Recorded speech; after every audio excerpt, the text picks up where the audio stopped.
Hello and welcome. I'm Liz Morrison, Mobility Analyst with the Green Biz Group.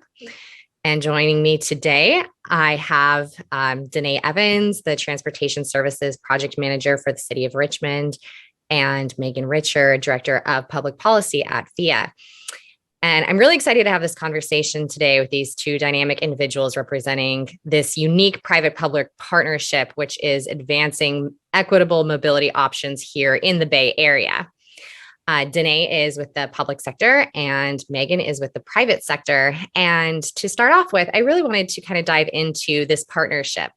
Danae, could you maybe start us off a little bit telling us about the partnership between the City of Richmond and VIA and how this partnership is addressing your city's need for zero emissions, people moving solutions beyond the single occupancy vehicle?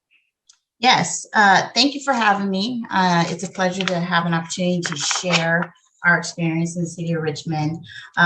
First off, Richmond is a smaller community and it's historically a refinery city. So zero emissions is definitely a priority for our community, as well as we are committed to doing our part to meet the state's objectives for 100% zero emissions. One of the reasons why we decided to partner with the city, with VIA Transportation, is because the city was experiencing a number of challenges, not only entering into the partnership, it goes back a couple of years, 2 years ago when we started drafting this program. We were dealing with some financial constraints. And to top that off, it was followed by the pandemic, the reduction of fixed transit routes in the community, as well as calls for equity as to the cost to get around the city. So we were really excited when we saw the Clean Mobility Options Voucher Program notification. And one of the things that appealed to us was the fact that it was non-competitive. It was first come, first served. So for once, it gave communities that are the size of Richmond an opportunity to compete with other organizations. A lot of times we have a hard time competing with larger entities and cities that may have more resources and the ability to draft these programs, to fill out the application and submit them on time. So the reason why we went with VIA specifically was for all those reasons. We didn't have the staffing, we didn't have the resources, and VIA was an experienced company with software as a service and mobility as a service, which to us was a turnkey solution to addressing the needs that we had to fill our first mile, last mile connections, to fill the reduction in transit service gaps, as well as to provide what we're really proud of is low cost transportation and free cost to seniors and youth. It's interesting. Do you have anything to add from the VIA perspective in terms of going into this partnership with the City of Richmond? I understand that VIA has partnerships with many cities across California. Can you maybe go into a little bit about that, Megan? Sure. Perhaps I'll just provide a bit of context on VIA more broadly, and I'll get into the California piece and clean mobility options specifically. So we founded in 2012, and I would say we operate all aspects of sort of public mobility, modernizing, bringing technology in to help transit agencies and cities expand equitable access to transit and strengthen public transportation through the use of technology. Our bread and butter is really on-demand transit, microtransit, providing often that first last mile solution to amplify the reach of existing transit or to cover a transit desert that didn't previously have public transit. And so globally, we've got over 500 ships. Those are mainly with cities, transit agencies. There's some with universities and corporations as well, really focused on reducing reliance on single occupancy vehicle and expanding the reach of public transit. And in California, we have over 65 partnerships. And that's a mixture of things that include microtransit, non-emergency medical transit, paratransit, school bus technology, complete streets, transit plan into all elements, but I think that, a couple of years ago when clean mobility options came into the forefront, it was a really groundbreaking program because it, as Danae mentioned, is first come, first serve. It allows historically underserved communities to not have to sort of compete with tons of resources to get funding for projects that can really move the needle on allowing their communities to expand the reach of transit with focus on zero emissions and using clean technology. And so we spoke with Richmond and a number of other different cities, communities to try and get some of these projects underway. And the city of Richmond, and there's one in Imperial Valley with Calexico as well, are the two first clean mobility options projects that VIA has been able to sort of successfully work with a partner on. And we hope kind of in the future that this program expands and continues to fund similar kinds of endeavors. Can you go into a little bit about what those mobility gaps are that you guys address and which ones are the most urgently needing to be addressed here in California? I can speak to the needs for Richmond, especially it's real time. We're experiencing it right now with the pandemic, with a lot of the transit and transportation services decreasing their services because of staffing challenges. That has directly impacted our community that is low income to begin with. When you have reduced bus lines and BART and other transit services, that impacts their ability to get to their jobs, to go throughout the city, to earn income, to support their families.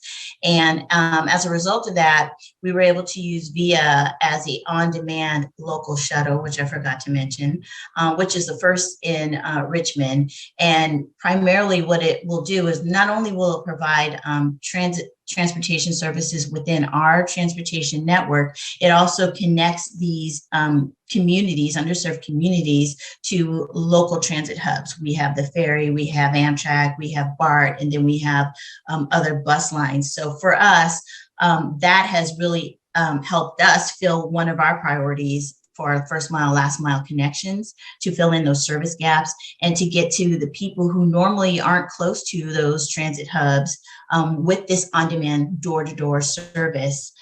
So it's really something that's going to change livelihoods and families' ability to earn income. Megan, just to build on that, go ahead. So go ahead. I was going to ask you if what you guys are seeing in Richmond is indicative of other problems in locales that you're working in California.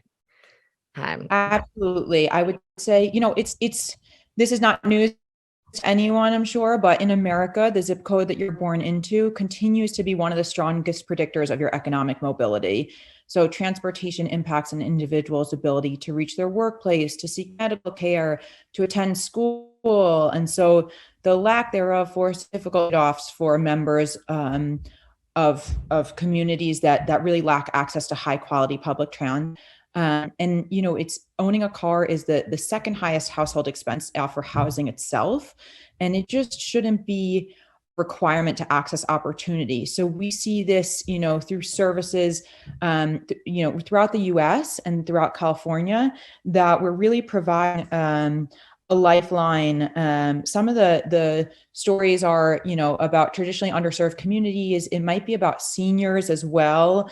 There's an anecdote, a service that we've got up in West Sacramento called West Sacramento On Demand, that is about seniors who used to not be able to have ice cream in their house because it took them 3 connections on different buses to get home, and therefore, they're unable to have that luxury. And then when it comes in part of public transit that really has more of the convenience of a personal car, suddenly it's the world's open, and that commute, wherever it might be to and from, becomes less burdensome. And I think the only sort of exacerbated this need that cities and transit agencies are just looking for solutions to manage their budgets, to expand to transit, and to just strengthen public transportation.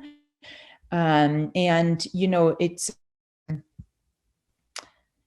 it remains also a big focus of the Clean Mobility Options Program and of California's goals more broadly. We're looking to lower vehicle miles traveled. We're looking to lower greenhouse gas emissions. So we need to think, both about the electrification of our fleets and vehicles, and also about how we're using those seats and efficient utilization of all the seats in a vehicle. So a future that is shared and electric. The vision is a really bold and really beautiful one, but everybody's probably wondering, how are you going to fund it? How are we funding it currently? I know that you guys have a really interesting in the city of Richmond pocket of funding. Your situation is unique, but could you go into a little bit about that, Danae? Yes. So as a refinery city, which is home to Chevron, we have a environmental and community investment agreement with Chevron, whereby money is allocated for programs, services, and community groups that are focused on reducing greenhouse gas emissions. Specifically in the transportation department, we were allotted millions of dollars to spend over a period of 10 years for transit and transportation services. And as you may be aware, the CMO project is funded for the first year of research and planning, then two years of operation, and years 4 and 5, the awardees are responsible for finding funds to sustain the program. And that is the funding that we're going to be going to the council and requesting that they commit to our EV shuttle, not only to sustain it beyond the 5 years, but also should the manufacturing world catch up with us, we'll also be able to expand the fleet to provide other sizes of vehicles and expand the service throughout the city, not just the low income and underserved areas. And that funding is coupled with funding that is matched by CARB. Is that correct? Or can you explain a little bit about how the proposed transportation package in the governor's proposed 2022 state budget, how that would fit into the funding that you already have at hand? And maybe Megan can go a little bit more into that. Sure. So I think maybe just to clarify, Clean Mobility Options funding really allows this pilot project in Richmond to get off the ground and the project to start. It fully funds that. And then the funding that Danae is referring to related to Chevron's environmental initiatives is about sustainable funding. So one of the great things about CMO, Clean Mobility Options, is that it encourages you to find a sustainable funding source, so that like any public transit offering, it's not something that you want people to rely on and then take away. And so a lot of the work we do at VIA is trying to find sustainable funding for these services that become an integral part of public transit in a community. And Danae, I think, touches on sort of a creative and highly local is relevant for Richmond's kind of extension and expansion of the service over time past the sort of 2 years that Mobility Options covers. Kind of shifting to I guess exciting news for this year's proposed budget. We're super supportive of prioritization of the $9.1 billion transportation package that includes $419 million for the Air Resources Board to fund transportation equity projects that include programs such as Clean Mobility Options and STEP, which is a Sustainable Transportation Equity Project. These are really incredible programs for historic underserved communities and for introducing new technology and innovation in order to get us closer to goals around decarbonization. We are also, very excited about the investments in transit and rail from the Greenhouse Gas Reduction Fund that go to state transit assistance, LCTOP, TIRCP. These are really essential programs. And we're excited to see that there's a significant transportation package this year. Something that we all, I think, in public transit think about is, we would love we would love more operational funding for what we do. CapEx funding gets us so far, but to continually maintain programs and to fund their ongoing operations, there's always additional need for OpEx as well. If I could comment, that is true. From the city standpoint, we have a lot of plans in place because planning funds were easily accessible, and now it's time to implement. So one of the benefits of the CMO project, as Megan mentioned, is that it covered everything from operations to planning. And so moving forward, we will be definitely looking for those funds for specifically for those things that we can actually put into operation. We're beyond the planning at this point. We're looking for the funds that we can use to implement these plans. And so we're very hopeful and excited for the funding that's coming down our way. Is one more kind of fun question that I had for you both to think about.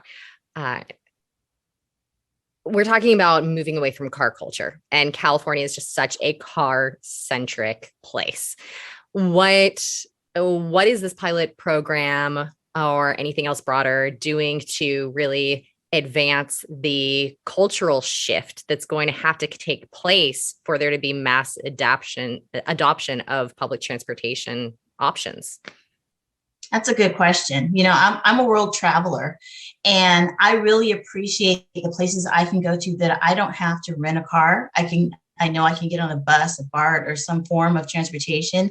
In the city of Richmond, we're looking to change the culture by providing these services. Right now it's on-demand shuttle, but we would love to have autonomous vehicles to reduce the vehicle miles traveled and to make people more inclined to see that it's easier to get around with these alternative modes of transportation than it is to drive a vehicle by yourself, find expensive parking, which, by the way, I manage curb management, and the demand for curb management is very high. And the goal is to use more of that space for development, for housing, instead of for parking. Parking is something that's going away eventually. So these are the types of services and programs that we're going to need to change the mindset of people and get them out of their cars, whether it's in a shared modality or on foot or on bike. We have to get them out of their vehicles. And these are the types of programs that will encourage them to do so. And I would add to that, I guess, two different thoughts. I think, one is just on the equity front. So there are a lot of people who depend on public transit. They depend on the bus, even in a state where there is a tremendous car culture. I think it's 70% of Americans who rely on the bus make less than $50,000 per year. So I think it's important to just keep in mind that a car is still, for many, kind of a luxury. And I would then sort of shifting into that sense of like the car is a luxury, and why? Because it's convenient, it's at your doorstep, and you don't have to wait. You don't have to figure out kind of any complexities. And I think that that's a lot of what Via's technology is trying to do is how do we make the experience of public transit closer to the convenience or the luxury of a personal car, right? And so how do we make it so that it is on demand, that it's coming to your corner or to your door, and that you have full transparency along the way of where it is, and you don't have to rely on a rigid schedule of fixed routes and set times, with some of the uncertainty around, did I make the bus? Did I miss the bus? And so I think that is, trying to build in the efficiencies of public transit, but bringing in that sort of convenience or luxury of the experience of using a personal car. Mm-hmm. That's a really good point to bring up. We think from the perspective of what we're living, right? And my perspective is I have my car. I've always had my car there. I'm thinking about what I do in terms of changing my lifestyle to ride public transportation, right? And it's a really good point to bring up that's the lifestyle of many Californians, and improving that and focusing on that is is really what you guys have been working on. So thank you so much for working on this. And is there anything else that you wanted to maybe add to in terms of insights from this pilot program for anybody who is thinking about working on or funding one of these in the future? Anything that you would say works really well, what hasn't worked well? Insights, thoughts? Well, I would encourage any nonprofit, small city to go for it, because the worst that they could say is no. And that's my approach. And I think that if you find a partner, an experienced partner such as VIA, then it makes it easier for public entities to actually implement these programs. I'm very appreciative. The city of Richmond is very appreciative of the CMO program, because like Megan said, it gave us the opportunity to implement something that perhaps we wouldn't have been able to get off the ground for a number of reasons. We didn't have the staffing, we didn't have the resources. So I would encourage everyone to apply and reach out to the awardees if you have any questions as to how the process goes and for any insight, and pick their brains. Yeah, and I would just add to that, and thanks, Nay. I think that part of something important to keep in mind is that, it's been the first year of clean mobility options, where there's a lot of firsts that go on, I think, in the space that we're all working in. And just knowing that, we're trying new things, we're doing something new. And with that, there comes growing pains. And I think that part of that is, a commitment to kind of seeing things launch and seeing things come to fruition, and knowing that we're all working towards a sort of shared goal of launching a service that will actually make a difference in the lives of people who need it most, and hopefully along the way, significantly reduce carbon emissions as well. Mm-hmm. Nicely said. Yes. Well, thank you both for joining us in conversation today. And thank you so much to CalSTART for hosting this conversation. I know that I've really learned a lot from speaking with both of you. So I really enjoyed having this conversation and look forward to keeping in touch in the future. And I think that that's about it that we have time for. So thank you, everybody. Watt EV plans to electrify the heavy-duty transport industry through a combination of business and technological innovations. As the sun rises, electric trucks are charged and ready for use. The driver is notified at 9 a.m. by our app that a truck is waiting for pickup at 10 a.m. as the start of a multi-leg tour ending the same day around 7 p.m. The Watt EV app matches loads and drivers based on a number of metrics.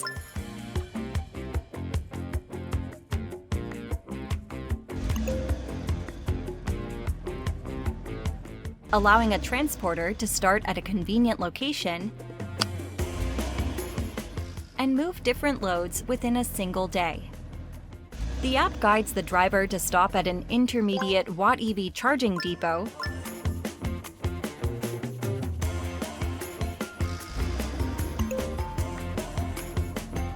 to swap a low-charged truck with a fully charged one whenever required to complete the tour.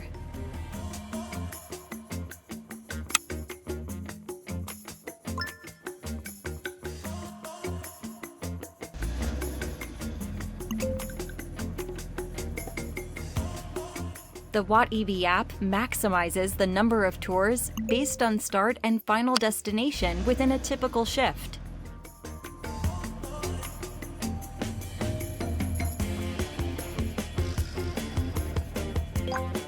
The app has determined the truck will have plenty of battery capacity left to complete the final tour to the port without the need for swapping trucks. After departing the warehouse, the driver is guided to drop off the load at the final destination and return the truck to the starting charging depot by 7 p.m.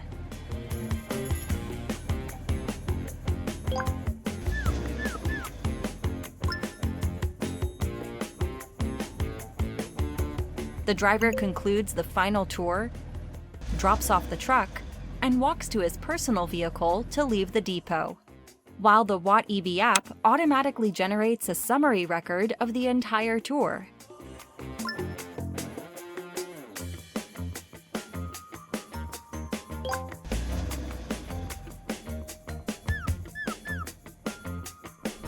The future delivered. Watt EV accelerates the inevitable switch to electric transportation.